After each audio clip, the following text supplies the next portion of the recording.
नमस्कार, आप देख रहे हैं A1 टीवी का खास कार्यक्रम आज का एजेंडा और आपके साथ मैं हूं आशीष तिवारी। आज का एजेंडा में चर्चा करेंगे अब की बार किसकी सरकार, क्या लगातार तीसरी बार मोदी सरकार, क्या एनडीए फिर से बनाएगी सरकार या फिर विपक्षी गठबंधन करेगा सरकार बनाने का दावा पेश। गठजोड़ की राजनीति चल रही है दिल्ली में, हाई लेवल बैठकों का दौर बैक टू बैक चल रहा है। आज के एजेंडा में इसी पर चर्चा करेंगे और चर्चा करने के लिए मेरे साथ स्टूडियो में मौजूद है कांग्रेस प्रवक्ता रवि कुमार सिकदार जी। रवि जी, आपका बहुत बहुत स्वागत है। बीजेपी प्रवक्ता कृष्ण कुमार जानू जी, आपका भी बहुत बहुत स्वागत है। सबसे पहले सवाल करूंगा रवि कुमार सिकदार जी आपसे। रवि जी, जिस प्रकार से मैंडेट दिया है जनता ने, देश की जनता ने जनाधार दिया है, बातें की जा रही थी 295, सिद्धू मूसेवाला का गाना सुना है क्या? 295 का फिगर बताया जा रहा था, स्पष्ट बहुमत के साथ एनडीए की सरकार बताई जा रही थी, लेकिन सब मिलाकर, पूरा गठबंधन मिलाकर बीजेपी के सीटों के आंकड़े से नीचे रहा। देखिए आशीष जी, सबसे पहले तो मैं आपके चैनल के माध्यम से देश और प्रदेश की जनता का बहुत बहुत आभार व्यक्त करता हूं। साथ ही इंडिया गठबंधन के सभी कार्यकर्ताओं को भी बहुत बहुत धन्यवाद ज्ञापित करता हूं कि उन्होंने मेहनत की और आज जो तानाशाह, जिसको कथाकथित जनरल डायर की उपाधि हमने दी है, आज उसकी इस स्थिति पर हमने उसको खड़ा कर दिया है कि वो दर बदर, कभी इस दर कभी उस दर भटकने के लिए मजबूर है। आपने मुझसे सीधी सी बात की कि क्या हमने कहा था 295। देखिए, बातें तो इन्होंने भी की थी कि 370 बीजेपी की, 400 हमारी एनडीए गठबंधन की। तो अब देखिए कि कहीं पर भी हम तो फिर भी हमारे बताए हुए आंकड़े के बिल्कुल करीब हैं, ये तो बताए हुए आंकड़े के बिल्कुल विपरीत हैं। साथ ही हमने चुनाव इंडिया गठबंधन के तहत लड़ा, इन्होंने चुनाव सिर्फ और सिर्फ एक आदमी के चेहरे पर लड़ा, और वो आदमी आज जो तानाशाह की रवैये से पूरे देश में प्रसिद्ध हो चुका था। देश की जनता ने, देश के अंतिम व्यक्ति ने उस संविधान को बचाने के लिए, उस लोकतंत्र को बचाने के लिए उसको जो धराशायी किया है, आप उसका उदाहरण आज देख सकते हैं कि लोकतंत्र में मत और जनता सर्वोपरि है, एक व्यक्ति सर्वोपरि नहीं है। जो व्यक्ति खुद को 543 पर उम्मीदवार बताया करता था कि मैं पूरे 543 पे चुनाव लड़ रहा हूं, आप उसकी दुर्दशा उठाकर देख लीजिए। जो खुद की सीट पर 4 राउंड 5 राउंड पे पीछे चलता है, जो पिछले चुनाव में 4 लाख से चुनाव जीत कर आता है, वो आज 1.25 लाख पर रह जाता है। उसी के विपरीत जो आदमी ये कहा करता था कि ये 10-20 पर रह लेंगे, ये 10-20 से आगे नहीं बढ़ने वाले हैं, आप आंकड़ा देखिए, जो बोला था उससे 10 गुना सामने आए। जो हमारे राहुल गांधी जी के लिए कहा करते थे कि भाग जाएंगे, जमानतें जब्त हो जाएगी, 4.5 लाख के अंतर से जीत कर आते हैं। वही बात हमारी अमेठी की करते हैं कि अमेठी में इनको लड़ने के लिए भाग गए। अरे एक सामान्य से कार्यकर्ता ने आपकी केंद्रीय मंत्री, जो महंगाई के नाम पर जनता को बरगलाने का काम करती थी, उसको धराशायी कर दिया है। साथ ही आप देख लीजिए, 7 केंद्रीय मंत्री जनता ने धराशायी किए हैं। तो कुल मिलाकर ये जनता ने चुनाव लड़ा। आप देखिए आशीष जी, चुनाव हमने किन परिस्थितियों में लड़ा? बिल्कुल प्रतिकूल परिस्थितियां हमारे सामने खड़ी थी। हमारे खाते फ्रीज कर दिए गए, ED, CBI, media, election commission सब इनके साथ खड़े हुए थे, ब्यूरोक्रेट्स इनके साथ खड़े हुए थे, कॉर्पोरेट की दुनिया इनके साथ खड़ी हुई थी, और हमारे साथ आखिरी की पंक्ति में खड़ा हुआ गरीब, किसान, दलित, पीड़ित, शोषित वो खड़ा था, और उसने बता दिया कि फैसला तो हम करेंगे। ये तानाशाही और ये तानाशाह रवैया इस देश में नहीं चलने वाला है। आज मैं पुनः उस व्यक्ति को, उस गरीब व्यक्ति को नमन करता हूं, नतमस्तक करता हूं कि उसने संविधान को बचाया और एक घमंडी व्यक्ति को आईना दिखा दिया, दर दर पर भटकने के लिए उसको मोहताज कर दिया। ठीक है कृष्ण कुमार जानू जी, जिस प्रकार से रवि जी बातें कर रहे हैं कि दर दर पर भटकने पर मजबूर कर दिया है, यही इनकी जीत है। हालांकि सत्ता के लिए चुनाव होता है, सत्ता हासिल करना ही हकीकत में जीत माना जाता है, लेकिन मोदी की जड़ें हिलाना भी इनके लिए जीत बराबर हो गया है। बात 272 के फिगर की थी, 272 का फिगर तो इनका पूरा गठबंधन का मिलाकर के नहीं आया। कांग्रेस पार्टी की बात करें तो शतक भी नहीं बन पाया, लेकिन बातें अभी भी बड़ी बड़ी है। लेकिन आत्मचिंतन की, आत्ममंथन की आपको भी जरूरत है। 19 केंद्रीय मंत्री धराशायी हो गए, 50 मैदान में उतारे थे, 19 केंद्रीय मंत्री धराशायी हो गए। बीजेपी 370, जैसा रवि जी भी कह रहे थे, 370 हम कम से कम बीजेपी के लेके आएंगे, 270 भी नहीं लेके आ पाए आप, 240 पे आप सिमट गए। और पूरा गठबंधन मिलाकर के देखें तो 300 का आंकड़ा, 400 पार की बातें की जा रही थी, लेकिन 300 पार भी आप नहीं पहुंच पाए। तो ऐसे में कहीं न कहीं जो मैंडेट है वो आत्ममंथन करने की ओर इशारा जरूर करता है। हालांकि सरकार आपकी बनने जा रही है, जिस प्रकार से खबरें आ रही है, एनडीए के घटक दल के नेता सभी राष्ट्रपति से मुलाकात करने जा रहे हैं और दावा पेश करेंगे। मीटिंग हुई है, जो जोड़तोड़ की बातें, जो सपने देखे जा रहे थे इंडी गठबंधन की ओर से कि नायडू को तोड़ लेंगे, नीतीश को तोड़ लेंगे, सरकार हम बना लेंगे, चाहे कुछ भी हो, किसी भी कीमत पर हमें गुजरना पड़े, लेकिन हम सरकार बनाएंगे, वो तो खैर नहीं होने जा रहा है। लेकिन जो मैंडेट जनता ने दिया है उसको एक्सेप्ट करना पड़ेगा और उसके साथ ही ये मानना पड़ेगा कि कहीं तो चूक जरूर हुई है, फिगर जो है वो आपका नीचे है। निश्चित रूप से आशीष जी, फिगर जो है लोकतंत्र में जनता तय करती है और जनता का अधिकार जो है वो नेताओं के और पार्टियों के अहंकार से बड़ा होता है। और इस देश की जनता ने ना भारतीय जनता पार्टी को और एनडीए को पूर्ण बहुमत जरूर दिया है, लेकिन वो अहंकार वाला आंकड़ा नहीं दिया है। और जो इंडी गठबंधन एनडीए के खिलाफ लड़ रहा था उसको उत्साहवर्धन का अवसर दिया है, लेकिन सरकार बनाने के योग्य उसे भी नहीं समझा है। इसलिए जनादेश जो आया है उसका अभिनंदन है, स्वागत है। चुनाव आयोग बहुत बहुत धन्यवाद का पात्र है कि उसने ईवीएम की इज्जत को इस बार बचा लिया है, अन्यथा अगर कुछ चुनाव आयोग ने तो नहीं बचाई, चुनाव आयोग ने तो नहीं बचाए तो जनता ने जो जनाधार दिया है उसी से उसकी इज्जत बची है। चुनाव आयोग तो क्या करेगा? जो हमने एक प्रेशर बनाकर रखा इनके बीच में, इनकी जो प्राण, अभी मैं आपसे बात करूंगा, अभी कृष्ण कुमार जानू जी को जवाब दीजिए, जवाब देने दीजिए एक बार। देखो, निर्वाचन आयोग और ईवीएम पर जो सवाल, जो बातें उठ रही थी, अब उनकी धार भी भौंथरी हो चुकी है। कुल मिलाकर के इस सारे विषय में इस देश की जनता लोकतंत्र में विश्वास करती है। सबसे पुराना, सबसे बड़ा ये जो लोकतंत्र है, ये वास्तव में इसीलिए है कि हाँ, जनादेश ही सर्वोपरि है। किसी एक व्यक्ति के या किसी एक पार्टी के अहंकार से यहां का लोकतंत्र प्रभावित नहीं होता है। कांग्रेस भी जिस प्रकार लोकतांत्रिक सामंजस्य बनाने के नाम पर जो इंडी गठबंधन बनाया था, उस इंडी गठबंधन को जनता का उद्देश्य, जनता के मुद्दे, जनता की सेवा से हटकर मोदी का मान मर्दन करके ही संतुष्ट होना पड़ रहा है। यह अभिव्यक्ति कांग्रेस के प्रवक्ताओं की आने लगी है। प्रवक्ताओं की वो तो जानू जी, इंडी गठबंधन जो था उसका लक्ष्य भी सिर्फ एक था, मोदी को रोकना है। उनकी लड़ाई एनडीए सरकार से भी नहीं थी, वो लड़ाई सिर्फ मोदी को रोकना है, मोदी को रोकने की लड़ाई थी और मोदी को रोकने में सफलता ही उनकी जीत थी। निश्चित रूप से pre poll alliance Modi ji 2014 में करके लड़े, 2019 में करके लड़े, तब अकेली भारतीय जनता पार्टी को भी बहुमत था, फिर भी हमने एनडीए के रूप में सरकार चलाई। और इस बार एनडीए को पूर्ण बहुमत जनता ने दिया है, सरकार चलेगी। और जिस एजेंडे पर मोदी जी चल रहे थे, विकसित भारत का जो सपना इस देश की जनता के सामने रख रहे थे, जनमत उसी की तरफ गया है। वोट प्रतिशत भी लगभग यही संकेत दे रहा है। लेकिन विरोध का वोट अगर कंपाइल किया जाता है तो सीटों के परिणाम प्रभावित हुए हैं, इस बात में कोई दो राय नहीं। बिल्कुल, ये बात ठीक है, ये बात ठीक है, मान लेते हैं। लेकिन अब की बार इस चुनाव में ईवीएम जरूर जीत गई है, क्योंकि पार्टियां को जीती नहीं जीती, लेकिन ईवीएम को सवालों के कटघरे में जरूर विपक्ष खड़ा करता है। जो पहले से ही देखा जा रहा था, एग्जिट पोल आए तब भी यही कहा जा रहा था अगर यह परिणाम आएगा तो ईवीएम में गड़बड़ है। तो रवि जी, आपसे मैं पूछना चाहता हूं, क्या अब ईवीएम सही है कि नहीं? आशीष जी, स्पष्ट रूप से बताना पड़ेगा, ईवीएम सही है कि नहीं, या अभी भी ईवीएम में गड़बड़ी है? मैं आपको स्पष्ट ही जवाब देता आया हूं और स्पष्ट ही जवाब दूंगा। इस बार हमारी सजगता, इस बार हमारी तरफ से, विपक्षी दलों की तरफ से जो निर्वाचन आयोग का गला मतलब रखा हुआ था प्रेशर में रख के कि आप करके दिखाएं, आप कुछ करके दिखाएं, तो निर्वाचन आयोग खुद, मतलब अभी भी गुंजाइश है, खुद अभी भी आप ये कह रहे हैं कि ईवीएम में अगर आप नहीं कहते, क्योंकि इनका आप देखिए रवि जी, आशीष जी देखिए, पूरा तो गेम चल रहा था, ठीक है, गेम चल रहा था, मतलब अभी भी आप गुंजाइश छोड़ रहे हैं कि आप अगर डील दे देते तो निर्वाचन आयोग डील दे देते, जो अभी भी आप वो बात कर रहे हैं, जो एग्जिट पोल आ रहे थे ना, अगर हम सजगता नहीं बरतते और अगर हम एक पेनी नजर से इन पर निगरानी नहीं कर रहे, तो रातों रात ईवीएम में डेटा चेंज कर दिए क्योंकि निर्वाचन आयोग ने। आशीष जी, जो माहौल देश को दिखाया जा रहा था, आप खुद भी देख रहे थे, तो पूरा देश देख रहा था कि जनता सोच भी रही थी कि हमने वोट क्या किया है और ये जो एग्जिट पोल आ रही है आ क्या रहे हैं, एक माहौल तैयार किया जा रहा था। लेकिन हमारी सजगता, वो बात मान ली, सजगता किस चीज की सजगता? हमारी सजगता बिल्कुल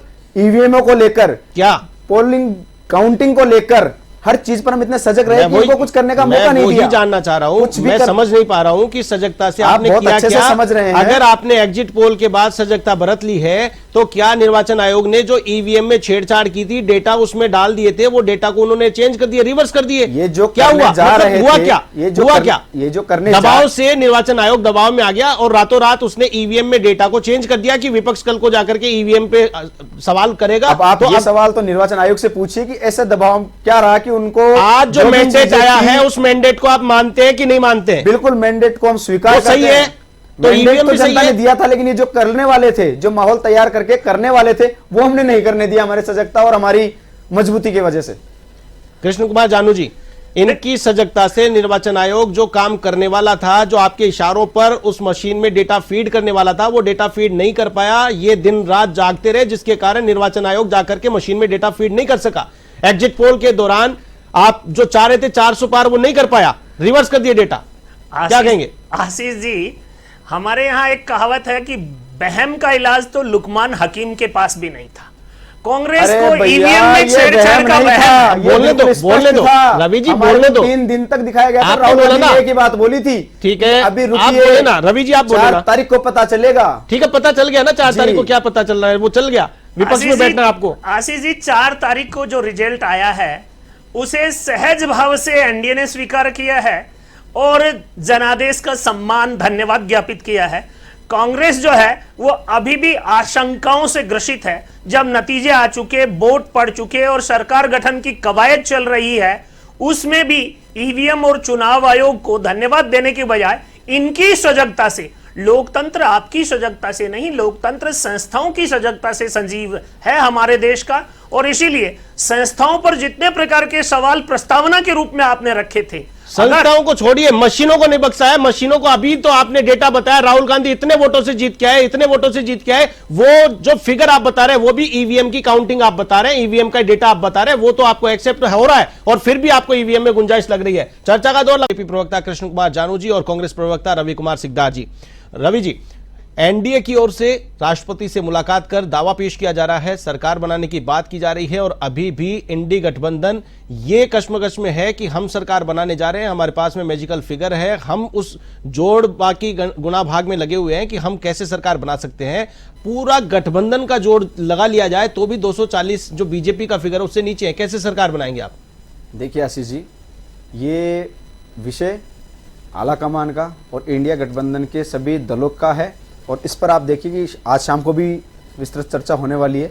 तो ये चर्चा एआईसीसी और सभी दल मिलकर करेंगे कि किस प्रकार से संभव है, क्या क्या है। क्योंकि आप देख सकते हैं जिस प्रकार से लोग या जिस प्रकार से चुने हुए सांसद हमारे अंदर आस्था व्यक्त कर रहे हैं, तो उससे स्पष्ट हो रहा है कि लोगों का रुझान है हमारी तरफ आने का। कि जो देखिए आज जो आदेश आया है वो एक तानाशाह के विरोध में आया है। अब जो लोग इस राष्ट्र का हित चाहते हैं, लोगों का भला करना चाहते हैं, हम खुले हाथों से उनका स्वागत करते हैं और उनकी प्रतिक्रियाएं भी आना देखिए, सामने आ रही तानाशाह है। तो लीड पहले भी कर रहा था, एनडीए गठबंधन को लीड कर रहा था। एनडीए की सरकार चुनाव लड़ रही थी, चुनाव मैदान में जब गए थे उससे पहले से गठबंधन है। अब गठबंधन नहीं किया कि रिजल्ट आने के बाद में हमने गठबंधन कर लिया है और सरकार बना रहे।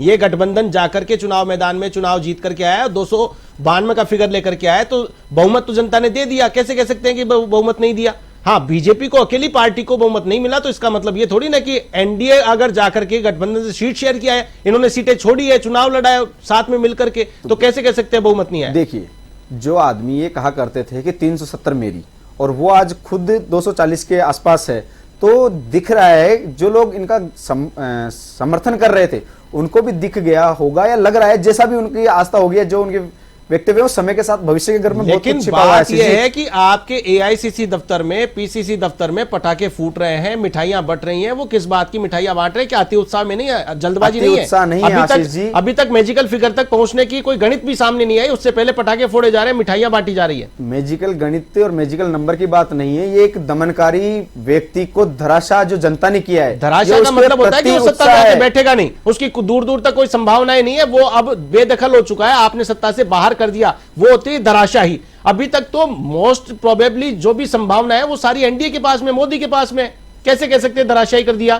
कल को वो शपथ लेंगे, फिर कुछ क्या भी नहीं करेंगे? है। अगर मान लीजिए कुछ भी नहीं है, अब आज मोदी जी के दावा पास पेश करें खुद का सरकार तब बनाने होता का, मोदी जी के पास रवि खुद जी, का तब होता है आज जब खुद 272 आज दावा आंकड़ा पेश पार किया कर जा रहा है लेते हैं। सरकार बनाने का, और कल को वो सरकार बना लेते हैं तो फिर कहां धराशायी हो गए?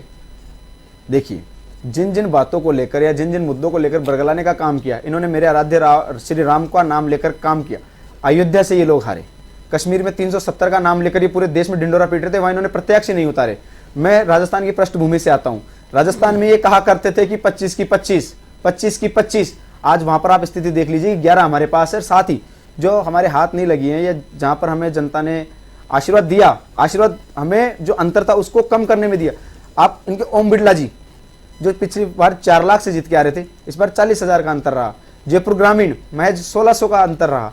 तो ये जो जनता का आशीर्वाद हमें मिला, ये उसके प्रति खुशी थी हमारी कि, और ये वाजिब भी है कि खुशी जाहिर करनी लाजमी है कि जनता ने आदेश दिया तानाशाह को सबक सिखाकर कि हाँ, ये जो बातें कर रहे थे 25 की 25, 370, 400, ये कहीं पर भी जनता ने स्वीकार नहीं किया और इनको इनका आईना दिखा दिया। ठीक है, ये 400 की बातें चुनाव में की गई थी, और चुनाव में जो बातें की गई है आपके अनुसार मान लेते हैं कि जनता ने जवाब दे दिया और इनको तानाशाह को सबक सिखा दिया। सबक तो तब माना जाए जब वो सरकार में लौट के नहीं आए। अभी तो पूरे रास्ते जो खुले हुए हैं वो उन्हीं के लिए खुले हुए हैं। और जो आपने मुद्दे गिनाए हैं राम मंदिर को लेकर के, ये गए चुनाव मैदान में, ये धारा 370 को लेकर के चुनाव मैदान में गए, तो आप मान लीजिए अयोध्या की सीट ये हार गए 370 में, वहां पर कश्मीर में जाकर के इन्होंने प्रत्याशी नहीं उतारा, इनकी रणनीति होगी। लेकिन एनडीए का अगर आंकड़ा देखेंगे तो वो 272 से 20 ऊपर 292 का इनका आंकड़ा पहुंचा है। वो इनकी रणनीतिक स्ट्रेटेजी हो सकती है। अगर अयोध्या में भी सीट हार गए उसके बावजूद 292 आ रहे हैं, तो फिर कैसे कह सकते हो आप? जनता ने जनादेश दिया है ना इनको।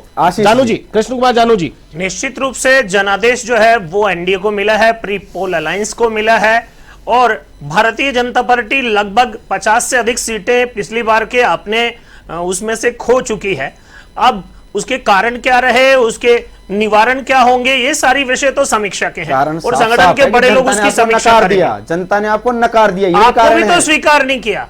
हमें तो स्वीकार किया है, हमें तो मौका दिया है, हमें तो बढ़त दी है, विपक्ष में बैठने का हमें तो मौका बढ़त दी है, हमें तो आशीर्वाद दिया है, विपक्ष का नेता बनने का मौका दिया है, तो जहां बढ़कर 370 पहुंचने वाले नेता प्रतिपक्ष चुनने का मौका दिया है। 303 के ऊपर से 370 पर जाने वाले थे। हमारा 370 का टारगेट पूरा नहीं हुआ, आपका सत्ता में आने का सपना पूरा नहीं हो रहा।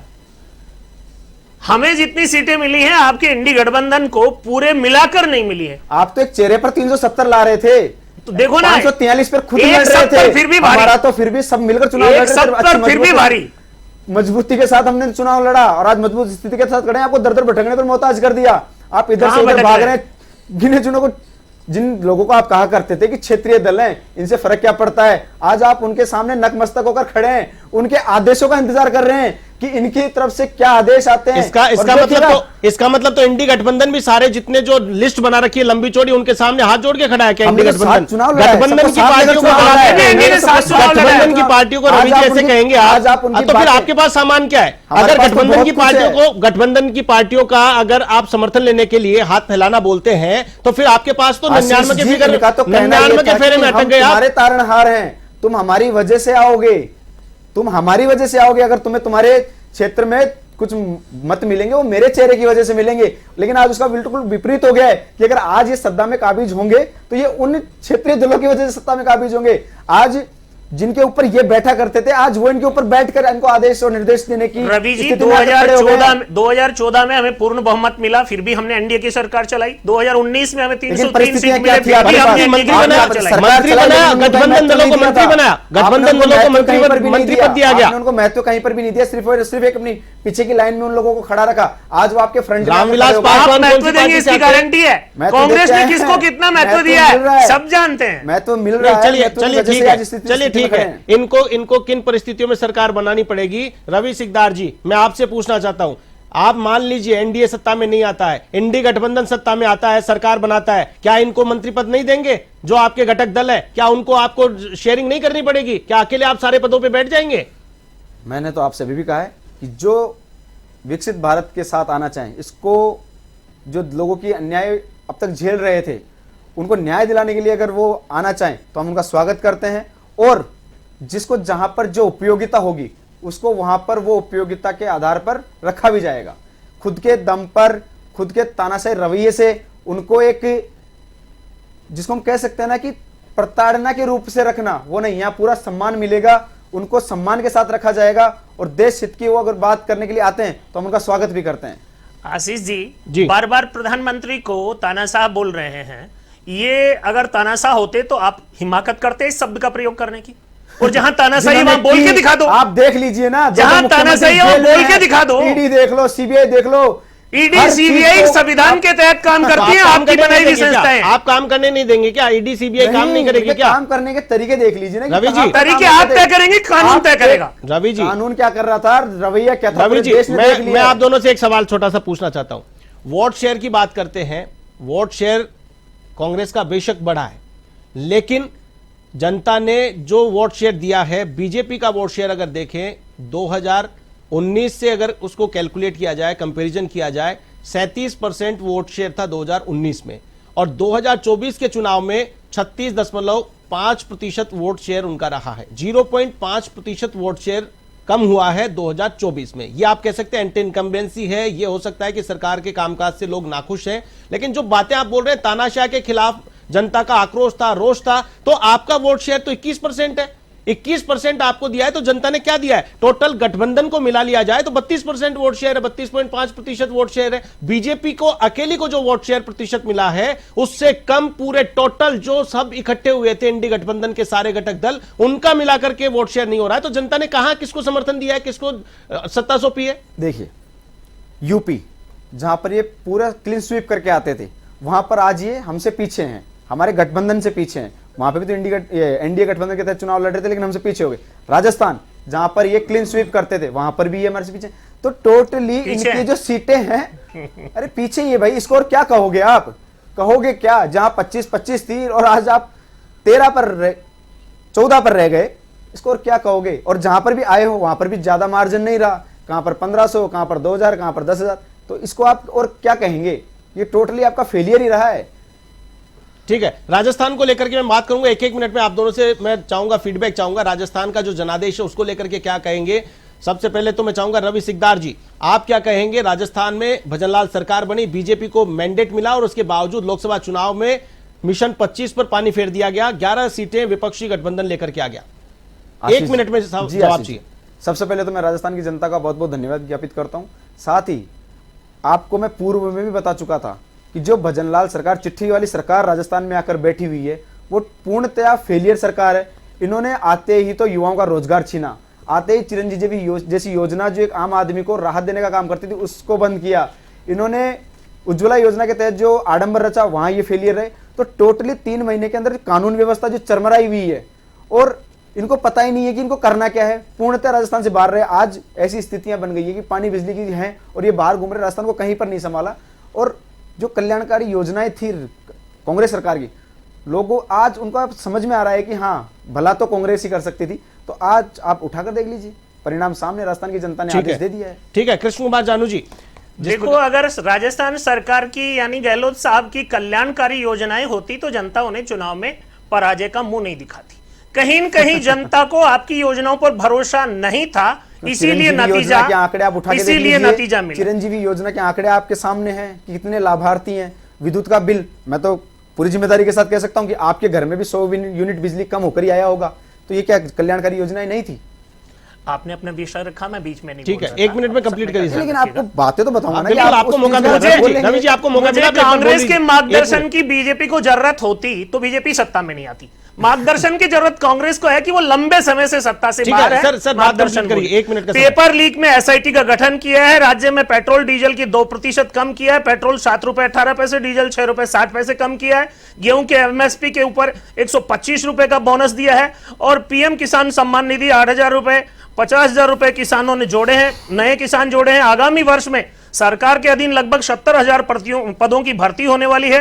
गरीब परिवारों की महिलाओं को 450 में एलपीजी सिलेंडर मिल रहा है। सारी चीजें हैं, लेकिन बहुत सारे काम हमने अंतरिम बजट है, अभी जुलाई में फुल बजट काम कर दिया आपने, बहुत अच्छे काम कर दिए, लेकिन सीटें क्यों चली गई? मिशन 25 क्यों नहीं सफल हुआ? देखो, ये सीधी बात है कि और करने का फर्क राजस्थान की जनता को हमारे दिखा, खिलाफ इसलिए का मिल गया। विभाजित वोट था, वो गठबंधन के कारण यूनाइटेड हुआ और उसका लाभ गठबंधन को मिला है। इस सारे विषय का क्या निदान हो सकता है? गठबंधन को पार्टी फायदा नेतृत्व आपके बैठकर विरोध की चर्चा वजह से करेगा। मिला है चलिए, ना। कहीं न कहीं अगर रणनीतिक गठबंधन चूक हुई है। एक ही होता तो आपके चलिए, अच्छा काम चर्चा में होता तो- शामिल होने के लिए आप दोनों मेहमानों का बहुत बहुत शुक्रिया। रवि कुमार सिकदार जी कांग्रेस प्रवक्ता, तो वहीं बीजेपी प्रवक्ता कृष्ण कुमार जानू जी, आपका भी बहुत बहुत शुक्रिया।